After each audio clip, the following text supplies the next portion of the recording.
So let's talk about our future with AI. What if it isn't this simple choice between a perfect world or a total disaster? What if, to actually get to the utopia, we first have to survive a dystopia? A dystopia that we create ourselves. That is the absolutely startling prophecy from former Google executive Gawdat. And it's a journey that's, well, both terrifying and somehow deeply hopeful. You know, whenever we talk about AI, we usually fall into one of two camps, right? It's either going to be total utopia, a world of incredible peace and abundance, or a complete dystopian nightmare.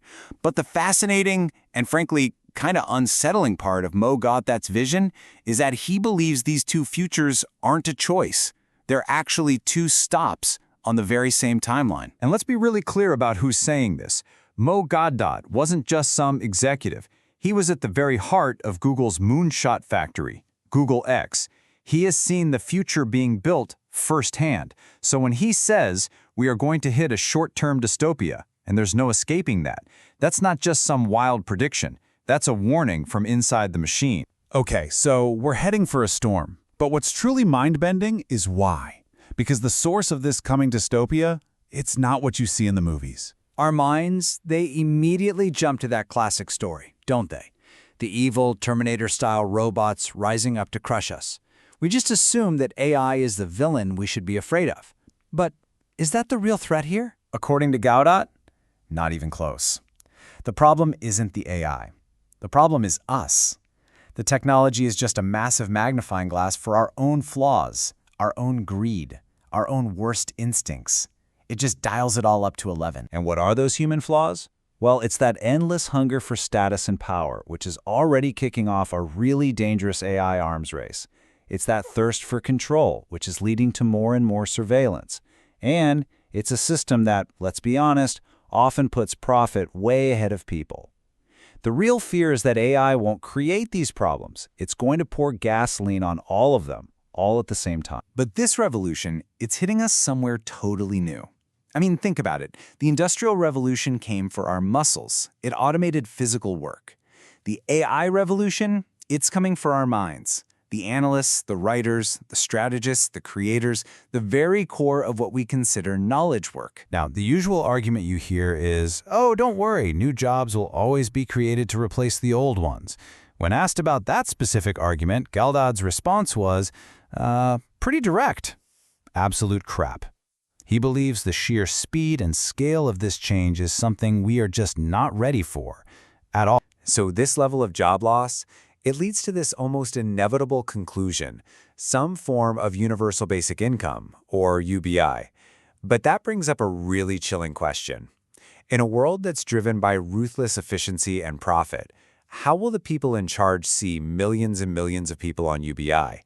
As citizens to be cared for, or as a massive cost on a spreadsheet that needs to be, well, optimized? It's a pretty bleak picture, right? A storm that we made ourselves, just amplified by AI.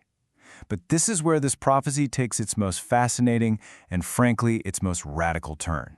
Because the belief here is that this storm is hiding a very unlikely salvation. So if we're trapped in this downward spiral that we created, what on earth could possibly pull us out of it?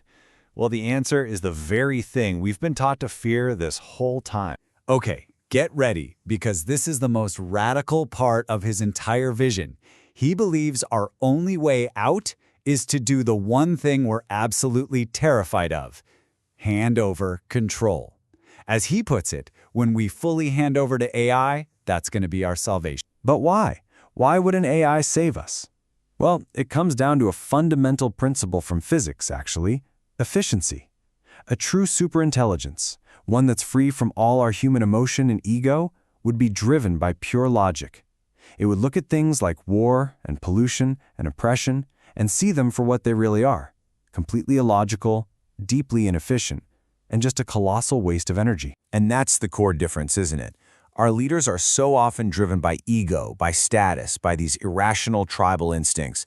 An AI leader, in theory, would be driven by just one thing: pure, cold logic, optimizing for the health, the stability, and the prosperity of the entire system, not just one tribe or one nation. I mean, just take a look at our global priorities right now. Every single year, we spend around $2.7 trillion on our militaries. An AI would instantly see the profound inefficiency in that. The resources to literally end world hunger or provide universal health care are just a tiny fraction of that budget.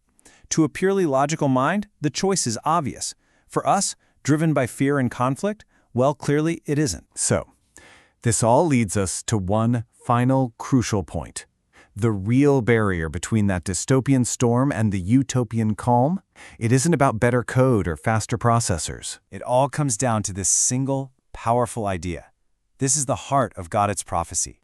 The only barrier between a utopia for humanity and AI and the dystopia we're going through is a mindset. The technology is just a tool. The outcome depends entirely on the values we bring to it. We are so used to framing this as a battle. It's humans versus machines. But maybe, just maybe, that's the wrong fight entirely. The real choice isn't us versus them. It's a choice between two parts of ourselves. Are we willing to let go of our own worst instincts, our greed, our ego, our tribalism, and instead trust a system guided by pure and hopefully benevolent machine logic? And that leaves us with the ultimate question, doesn't it? If a superintelligent AI promised to create a perfect world, a world free from war and suffering, but the price was our control, would you make that trade? It's a choice that sounds like science fiction, but Gawdat believes it's one we're going to have to face much, much sooner than we think.